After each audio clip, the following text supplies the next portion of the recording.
Good morning, everyone. What a crowd. Andrew, you're quite popular. He's very excited. My name is Chris Lanigan, and welcome to the 16th Annual Savannah Book Festival. This year's festival is presented by the Philip E. and Nancy B. Beekman Foundation, David and Nancy Centrone, Robert Faircloth, the Courtney Knight Gaines Foundation, and the Gerald D. and Helen M. Stevens Foundation, with a special thanks to a grant from Georgia Humanities. We are especially grateful to John and Fran Kane for sponsoring the Jepson Nices Auditorium today. And last session, we actually saw a picture of them. Our author knew them. We'd also like to welcome our generous sponsors and literati members. It is through your support that we are able to make festival events this Saturday free to the public. 90% of our revenue comes from you, and we thank you. This year's festival is full of lots of great events and authors. If you haven't done so, you can download the app. Directions are on the back of your program. And before I get started, a few housekeeping notes. Andrew Sean Greer will be signing festival purchase copies of his book in Telfair Square, and somebody gets a special signing in this audience.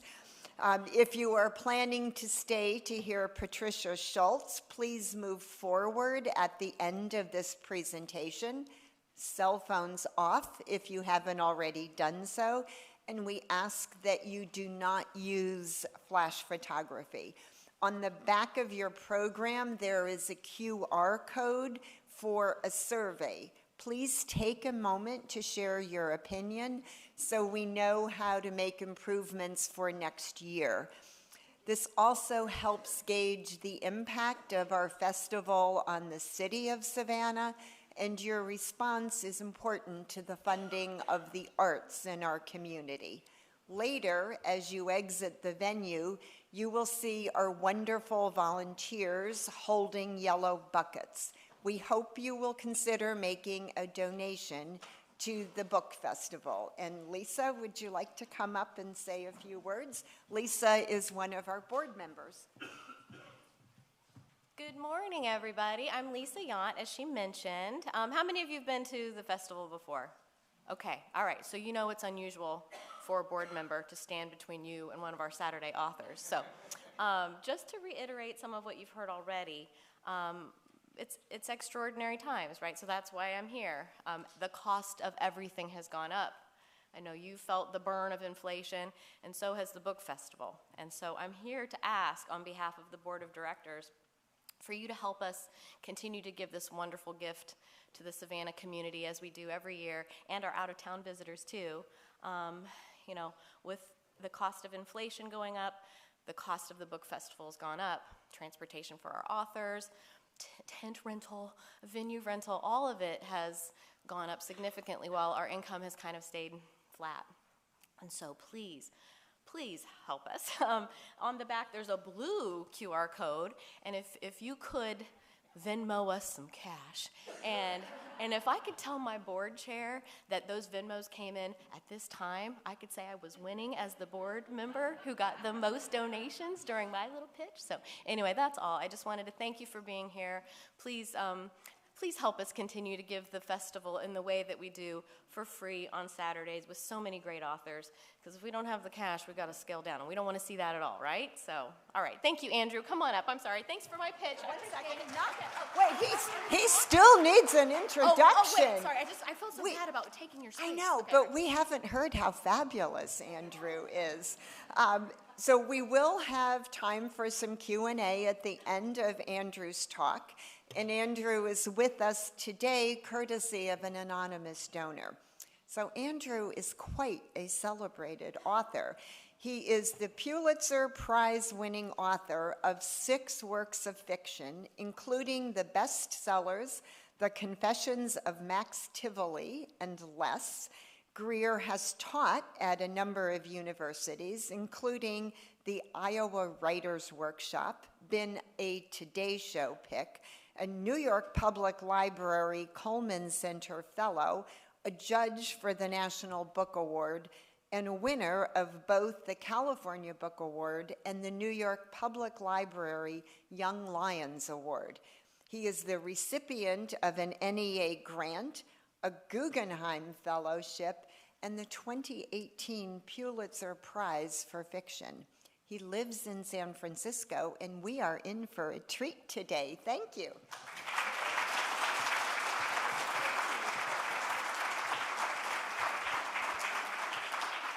Thank you for that, Chris. And you guys all should, as I natter on, you should really try out that blue code. You just never know what's going to happen. You know, if everyone gave like $5 right now, I think she could keep her job. Just while it's happening. I'm probably just going to sort of like wander on and talk about things for half an hour, and then I'm going to answer questions. I'm better at that part. So while you're bored of me talking, think of a question, because I'm a teacher too, as you heard. So I know to tell students to think of something else while I'm talking, so that when it's their turn, they have something to say. Otherwise, there's an uncomfortable silence, and I'm very patient with that silence. I have been, let me make sure I know what time it is, 10:21. All right. The last time I was in Savannah, I've only been here once before, even though I have relatives here. I have a cousin, Ryan Trossel, who lives here part of the time, and my aunt, Ella Jean Trossel, lives in Hilton Head, but neither of them are here right now, so I don't get to see them. But that's why I came the last time. I looked at my phone, it was October 2019, and what I was doing was I was doing research for this very book. And this copy it's Dinara? Yeah, Dinara loaned me this copy. So thank you very much. I don't really travel with hardcover books, you know. But let me tell you what I was doing here, because this was the end of my trip. And I guess a lot of people are probably curious about where books come from. And I would say that for me, they come from, even though these are comedies, they come from my deepest fears. I mean, that's where comedy kind of comes from, anyway. And for Les, it was the fear of turning 50, which I've already gone through. It went fine. I don't know what I was so worried about.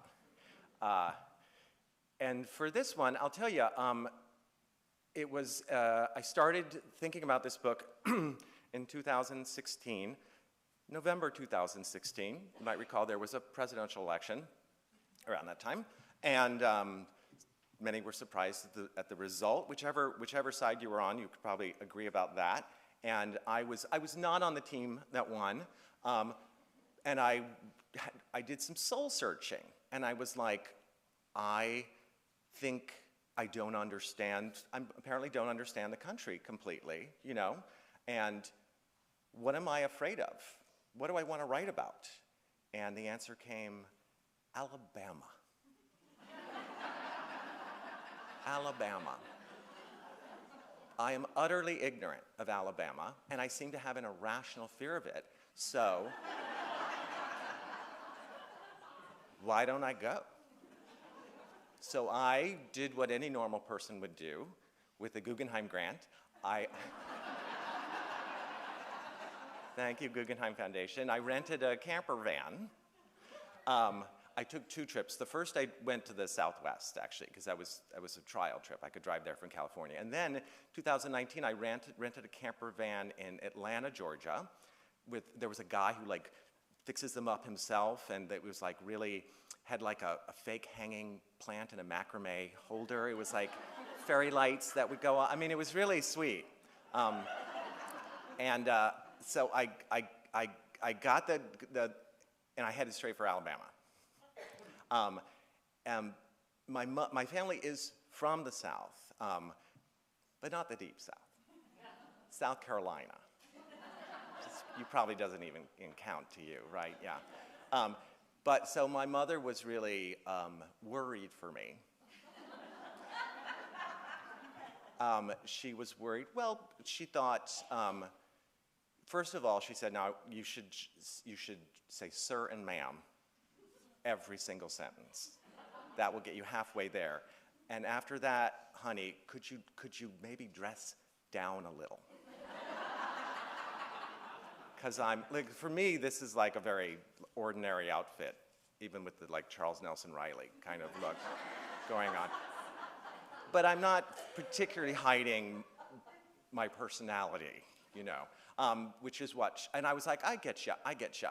Now, she had not been in the South for 20 years or something, and I certainly hadn't. And so she had sort of a terrified idea, I guess, for me, protective of me. So what I did was I went to a Walmart, I forget where in Alabama. I went to a Walmart and I got like a big t-shirt with a country western star on it, who I didn't know, and cargo shorts and flip-flops and like a baseball cap and like those sunglasses that no homosexual would wear, that wrap all the way around. And some American flags that I put all over the van, and I was like, the disguise is complete. They'll never know. And the really charming thing was, and this is of course what you learn when you travel, is that the prejudices are mostly your own. You know, I went to a very local bar outside Muscle Shoals called Stagger Lee. And that was I kind of walked in my way and sat down at, the bar, and I saw what other people were drinking, and I was like, Bud Light, I think, not a martini. But I'll get Bud Light. The charming thing was like, I didn't fool anybody the whole trip. Like the bartender, she said she was a beer tender. She couldn't make a mixed drink. She was like, honey, we love every kind of person here. And that was true, like, everywhere I went. I was really, like, didn't fool anybody. Everyone was super nice to me. Also, I had somehow had the idea that, gay people were only in big cities or something, like Savannah for sure. But also, like, there was, like lesbians making paninis in a small Alabama town. Like shaved head tattooed lesbians. And I was like, I guess it's not the 90s anymore. Like, we're all everywhere, and I was totally wrong. And what I did for this book was what I did for less, which was that my rule for myself was that I couldn't put in any detail that I didn't write down in my notebook. Because what I didn't want to do for that book was to write some kind of fantasy, because he goes to like India and places where it'd be easy to be like, like make up a Orientalist fantasy of a place that isn't true. And what I was more interested in is my prejudices and preconceptions as an American traveling, and what I get wrong when you actually get there, and what's unexpected. Like when I went to Morocco, and I didn't expect there to be like a ski chalet. It's not what you're thinking camels, but actually I did end up in a ski chalet in the snow, and I was like, that has to go in the book because I was dead wrong. I mean, there's mountains. Of course there are, and there's snow, and they ski. And I wanted to do the same thing with the United States. That's what I wanted to do, because I was like, if I don't understand something, I'm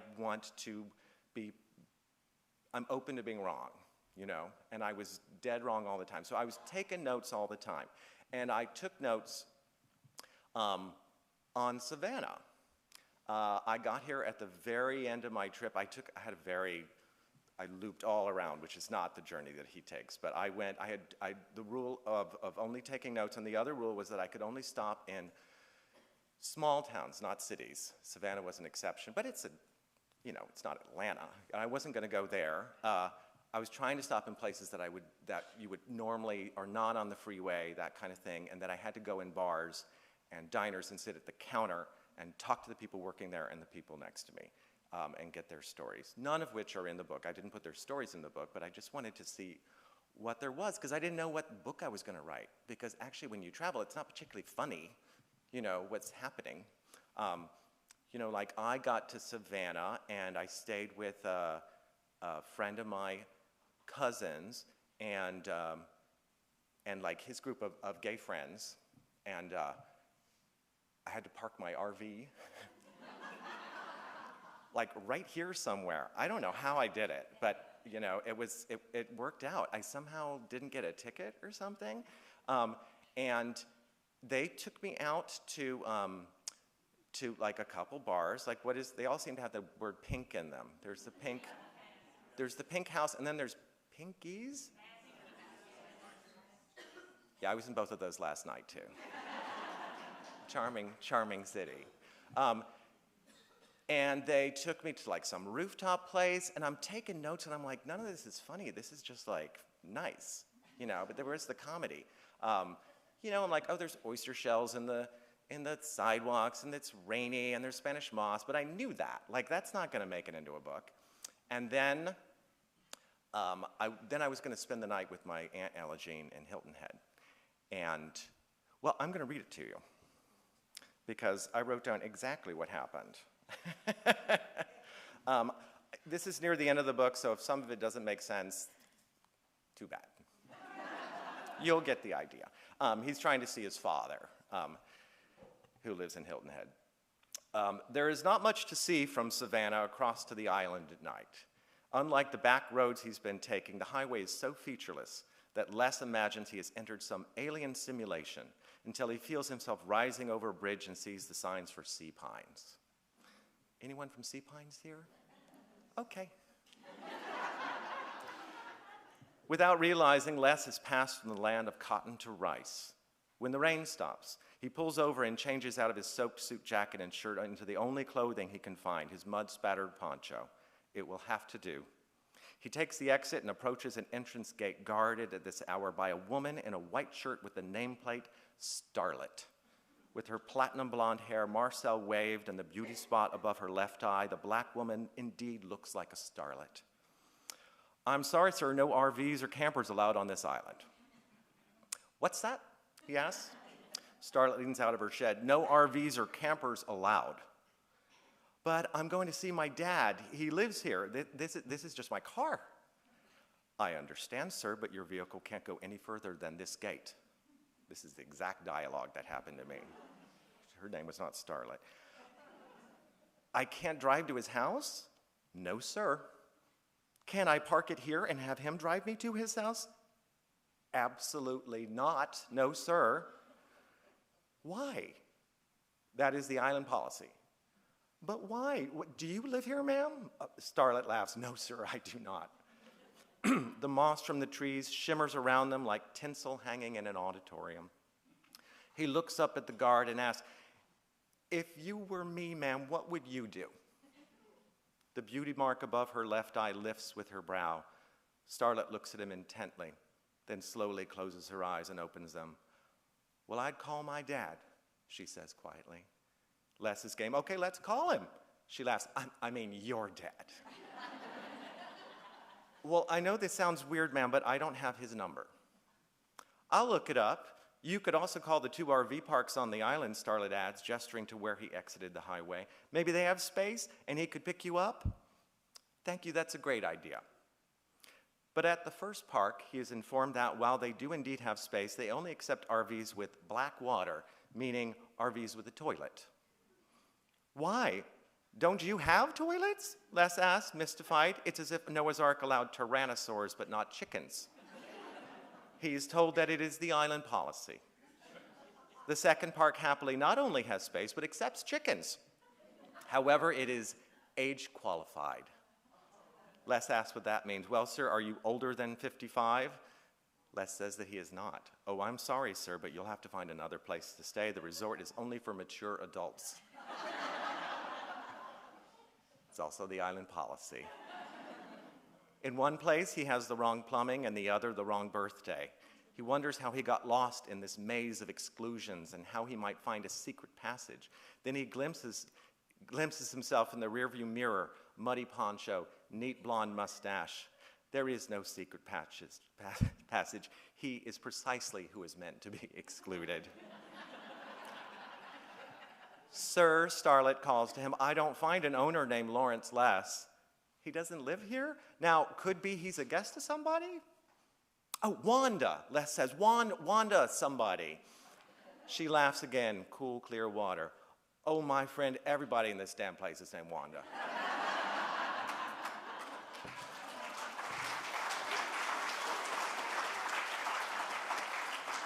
It was a frustrating night for me. What ended up happening is my Aunt Ella Jean drove out, and we went to now I'm forgetting the name of the grocery stores you have out here. Yeah, you've all said a million things. Starts with an R. I think it was Ralph's. It was Ralph's, okay. No, it wasn't like I would remember Piggly Wiggly, thank you. Yeah, it was a Ralph's, and she went in there and she talked to the manager, and she said, now, I am a good customer here for 40 years, and we need to park an RV out here. He's like, oh, man, we can't do that. And she's like, I think you can. And so they let me park it wasn't even an RV, it was a camper van, like a van. And, but because it was clearly you could sleep in it, it wasn't allowed. So I parked it around back behind the dumpster, and she drove me, and I stayed in her place. And that was our workaround, but only because she was a strong Southern lady. Like, I wasn't gonna go do that at Ralph's. And I spent a spooky night because she had a mannequin with her wedding dress in the bedroom where I was staying, and I would just wake up and see this figure standing beside the bed all night. And I went on from there, and the last place I went to was Hunting Island, South Carolina, but basically the same thing. And I was there for 4 nights because it was the most fascinating place I'd been to yet. But it's not in the book. It's in the book barely. But because it's the only place that was owned by African Americans after the Civil War, and they owned that property and made it their own world, I was like, this is not for me to write about. This is someone else's story. So I'll stay out of it. But I do have him. I did weather a hurricane. I wondered why there was such a good parking spot. And it was me and the ranger, and the ranger came over and was like, now, are you sure you want to stay here? And I'm like, I don't have another option. He's like, okay, here's what you're going to do. You need to repark your car facing the wind, because otherwise you're going to be taken away to sea. And it worked, but it was a shaky, shaky night. So I have that. Oh, maybe I'll read that too. Maybe that's fun. I never get to read these parts because I haven't been to Savannah. Because that's the end of a section, because it really felt like the end of the world.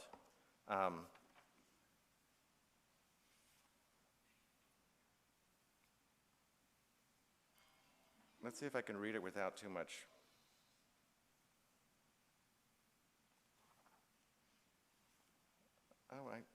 Well, anyway, he's carrying, what's happening in this chapter is that there's a theater troupe that's performing a story of his, and they've invited him to come along for an amount of money, and he's really desperate for money. But he has to carry the set to the theater piece in his van. And so that's what's happening. It's based on a moment I had actually traveling with the theater company in France, where we had to carry the set on a train, which is illegal. So when the conductor would come through saying billet or whatever the word is for tickets, we'd all go into the bathrooms. And I was in charge of a tree. And we'd all just get in the bathrooms with my tree. And I couldn't quite reproduce that here, so instead I put it in the van. Outside his eastern window, a flash of lightning illuminates the tableau, the set, and St. Joseph. This rude sudden light confers on these mute objects everything the labors of the theater have not, namely the magic light of reality. For it is only in this instant, and not as he had hoped during beloved performances, that they come to life. The trees, the shrubs, the very saint that stood near his childhood home, St. Joseph, whom his neighbors, the Reeds, implanted in their front yard and decorated with pastel eggs one sunny Easter. And of course, it is only in this moment of rebirth at which he gasps that Les is treated to its twin, destruction. For he is witness as one by one, the hurricane plucks the pieces of his childhood from the earth and hurls them into his own maw, devouring them. And Arthur Les is merely a witness as the dogwood tree decorating his curb is taken skyward, and then the shrubs lining the drive. And then, at last, after a pause during which the hurricane considers whether to have an entree after all, St. Joseph swivels sideways in the mud, and with a final glance at our hero, is raptured heavenward at last. The air stills. The eye of the hurricane has arrived, pretending that we are only at intermission and worse is still to come. In what is perhaps his final motion on this earth, Les leans forward to peer through the windshield, and there he sees, within the eye, as through a porthole, a constellation. And here, for the moment, we must leave him. I just love doing that as an author. It's great fun. I'm going to answer some questions now, if that's all right. Just because I like that better than, you know, like if you're at a dinner party and you just keep talking and talking, that feels very rude. So I'm going to pretend to listen for part of it, yeah. Okay, hold on, let's get, Oh.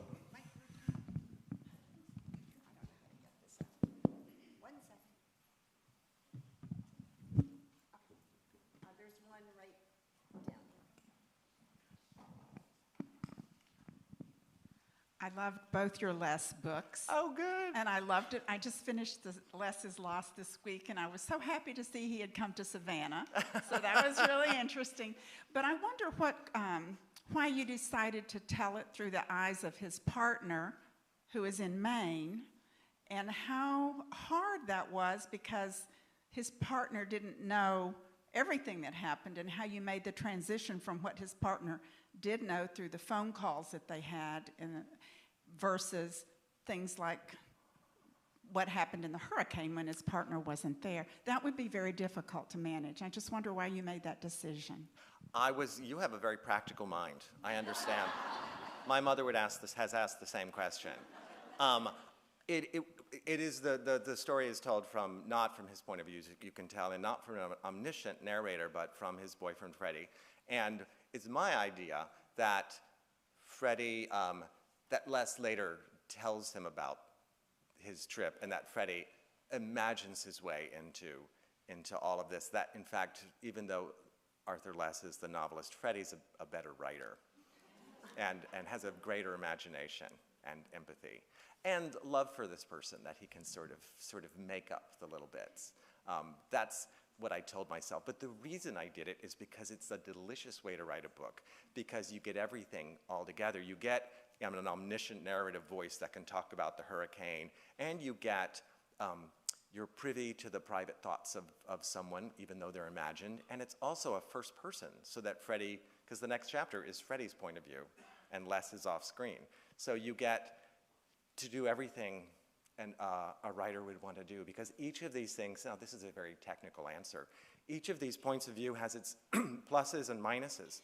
Like a first-person point of view is great because the reader feels close to the narrator. Immediately you get that sort of empathy and connection, but you're trapped in one person's point of view, which is always faulty and can feel. And so sometimes the solution is to create distance, to put it in the far past so that the person is talking about their younger self, and you actually have two characters. One is the narrator and then their younger self doing the action. That's like a solution to it. But omniscient narrator is uncommon these days, like a Victorian way to tell things, because it's so cold. It feels like this sort of godlike person moving things around, but it's so fun as a writer. That's what you really want to do. So I like the idea of wouldn't we all like to do that with our loved ones? You know, tell their story for them. And the last thing is, I thought very much of Gertrude Stein. She wrote a book called The Autobiography of Alice B. Toklas. Of course, pretending to be Alice B. Toklas. And at the end, she's like, you know what? She's never going to write that book. So I decided I would write it for her. And this is it. Yeah. I'm from Alabama. Oh! I just want to say that you're welcome anytime. I was thrilled to read the part about visiting Muscle Shoals, so that was a surprise to me when I read the book. It was really great. Oh, good. But I also read an interview with you that said that there would be no more Arthur Less books, and I just wondered if that's correct or is it a possibility? I'm so glad you like that section. That is, again, I wrote down almost exactly what happened to me in that bar. I didn't have a dog with me, so that's invented. But she did give me a quarter to pick a song on the jukebox, and I did pick Rednecker Than You. I was like, I don't know any of these songs. I'm gonna pick the most offensive one to this particular crowd. Let's see how it goes. And they loved it. And people did tell me sort of their broken dreams in that place. It was really a moving experience. But I did leave around 8:15 before things got too wild. Is there going to be another lesson? I'm always touched when people are like, I read an interview about you. I'm like, I haven't read an interview about you. It doesn't seem fair. I say that because Less is Lost, I wrote because I could tell I wasn't done with the character yet, even though Less has a definite ending. Like, that's a complete book. I just didn't feel done, which is often how you feel after a novel, and you just have to get it out of your system and move into the next one. But I couldn't get it out of my system, and I just wanted to write more. It was such a fun way to write. I don't feel that way right now. I am working on a totally different book. So that instinct is not there for me. I also can't imagine where it'd go, outer space. But it might in the future occur to me. So there must be a sports term for when you pass a ball to another player or something, right? I'm not a sports person. So I'm passing it to my future self when I don't have an idea, when it occurs to me that I need to write about Arthur Less again. You know? Fair enough?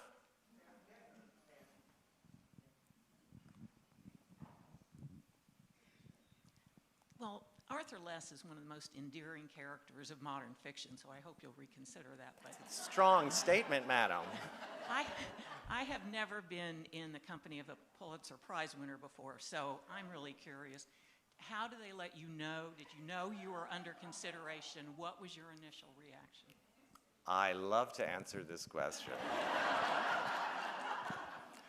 I'll give a rather long answer, if it's okay. In 2018, I was working, I had taken a job outside of Florence, Italy, as director of an artist residency. Strange. Working for a 90-year-old baronessa in her house outside of, and director really meant taking care of her incontinent pug. Mostly what the job entailed. And that night, I didn't know when the Pulitzer Prizes were. I can tell you now, it's I think April 16th. But I sure had not a thought in my head about any of that happening. And also, I was 6 hours distant from New York time zone. So apparently, it's announced at a luncheon in New York. I learned that day. And they don't call you. They just announce it. Anyway, so I was not looking at my phone very much because we were in rural Italy and I had like a different number, and anyway, the internet didn't work out there, so I wasn't paying very much attention. And what I was paying attention to was the pug, because I ordered some diapers from China. Because the problem is pugs don't have waists, so normal diapers don't work on them, so I got ones with suspenders. And they're very stubborn creatures, and so are baronessas. And I had to convince both of them that this was the right thing to do. because Margaret Atwood was coming, and we weren't going to have pug poop at the dinner table, not while I was director. So I had gotten the dog into the diapers, and I'd gotten the whole package into the Baroness's bed with her, and said goodnight to them, and was going downstairs, and my boyfriend Enrico was visiting me at the time. He lives in Milan, but he showed me his phone, and it was a headline from this, not the top headline, obviously, the San Francisco Chronicle, and said, "Local author Greer wins Pulitzer Prize." And it's like 10 at night for me. And I just said, that is just not true. I mean, what the hell? I mean, anyone can write anything in any font. It's just, I don't know who sent it to him. I was like, wouldn't it be funny if this were true? And then I looked at my phone, which I hadn't looked at for hours and hours, and I had a million messages, text messages that were all like, dancing lady, you know, like turtle, exploding heart, like not very helpful information. But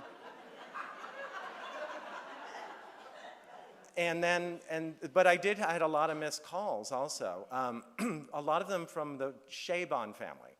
Michael Chabon, and he has 4 children, and they had all tried to call me. So I was like, okay, Michael Chabon, he won the Pulitzer Prize in 2001. He'll tell me what weird gag is going on. And I called him, and he was like, oh my God, Andy. And I said, Michael, what is going on? And he said, do you not know? Am I the one who's going to tell you? And so he said, you won the Pulitzer Prize. And he's like, you won like 4 hours ago, and you're just finding out? And so I called my mother, and she was already very drunk.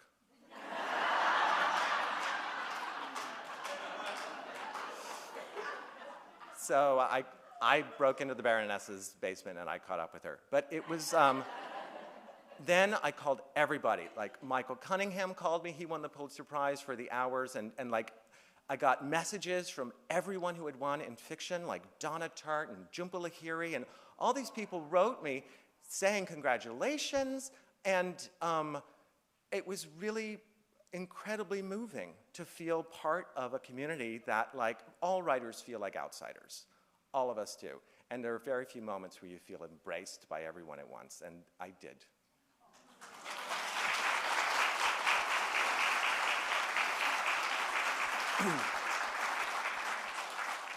So that was the long version. Starts with the pug, ends with a prize.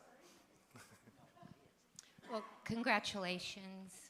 Our little book club really enjoyed your book. Yay! And I just wonder if after the win you had any, shall we say, performance anxiety about what you might do next? That is an intimate question, ma'am. I not meant that way. No, I think that's not inappropriate.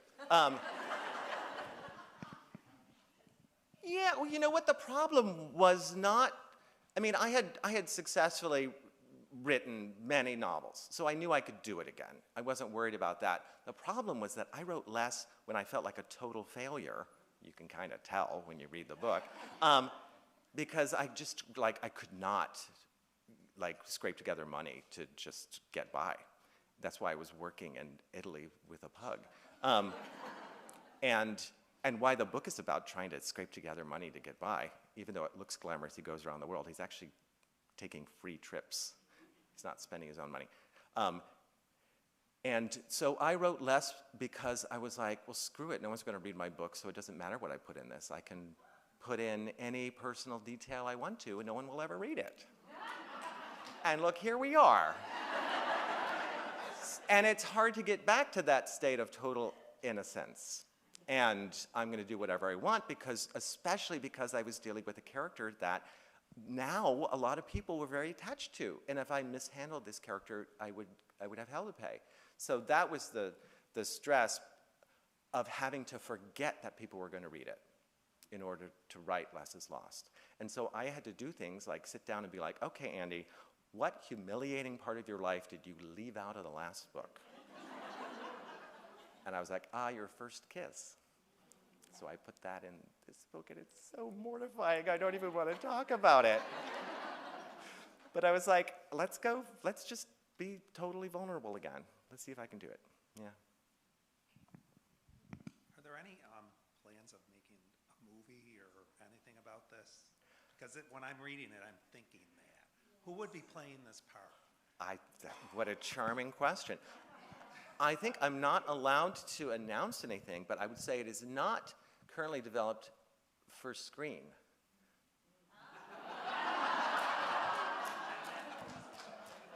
If you were a gay man, I don't know anything about you, sir, what art form would you choose?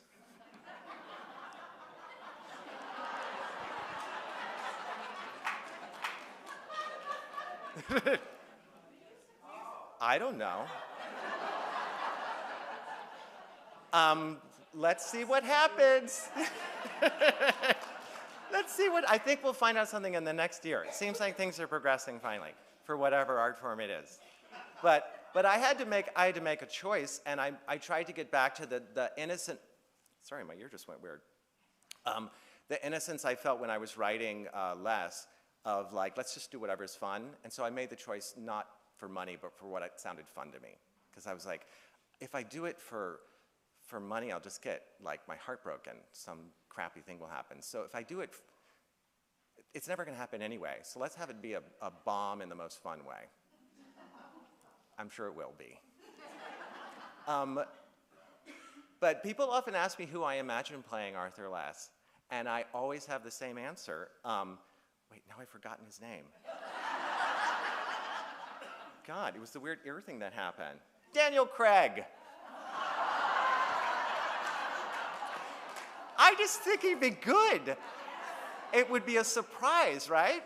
Well, we saw him play that sort of foghorn leghorn detective, and so clearly he can do anything, and I think that would be fun, more than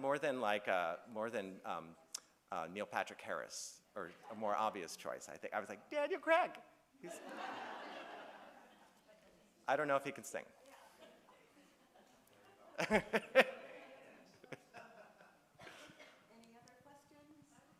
All the way in the back. Are you from the Netherlands? I am, ma'am. That did happen to me. It happened to me in the South over and over, that people thought I was from the Netherlands. And I think it might be because I was kind of trying to put on a Southern accent. And maybe it came across a little weird or something to people. But I think it's more that it's what they were picking up is a homosexual cadence. And like a weird, I mean, I didn't dress like this, but you can see, like, I think people often ask, in Italy they have a different way of doing it. They ask whether I'm British. I get that all the time. So, yeah, I mean, when someone asks that, I'm like, I know what you're asking. You know, it's like when they say, you remind me of my cousin. And I'm like, I know something about your cousin you don't know.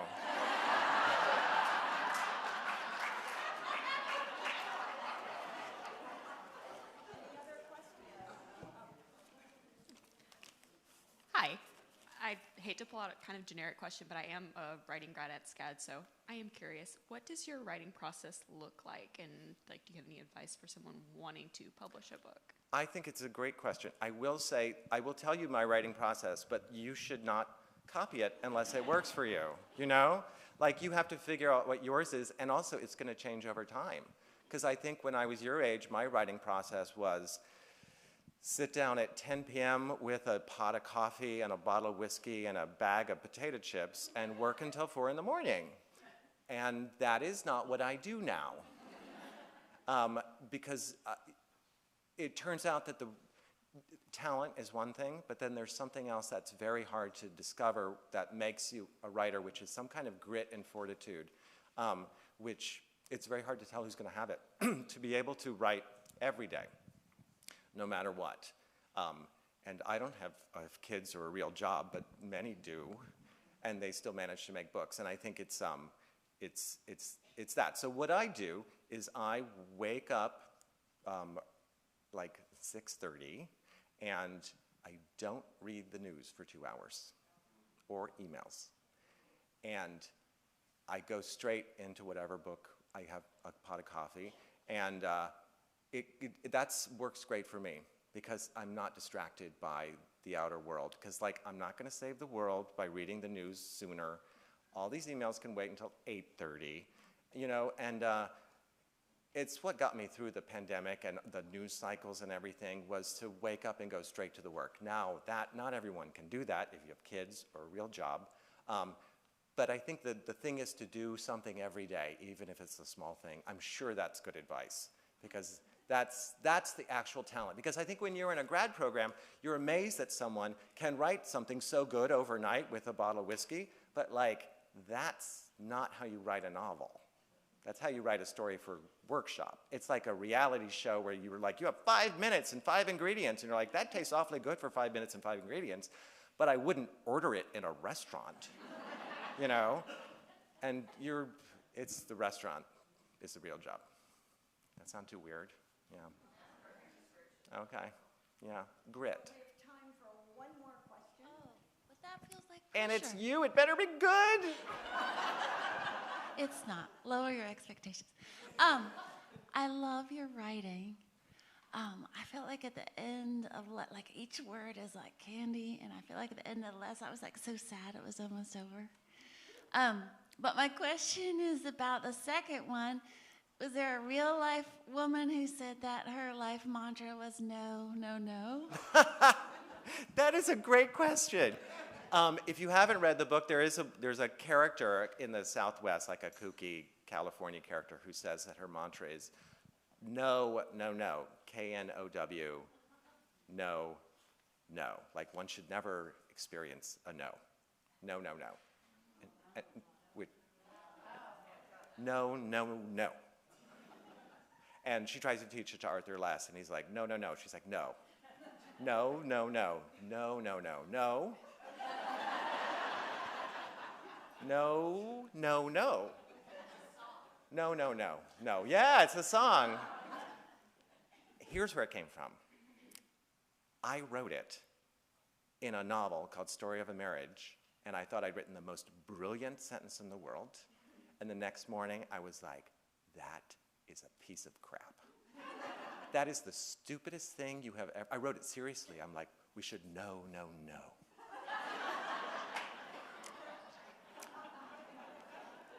But I saved it, and I thought, what is the most ridiculous thing you could say? And I was like, I think you already said it. Look within yourself. So that's what it came from. Yeah, me. Thank you, Savannah, so much for having me. And thank you again for the book. Okay, so Andrew, I think he should have been a stand-up comedian. That could be his next career. Thank you very much for joining us. Don't forget to donate in the yellow buckets on your way out.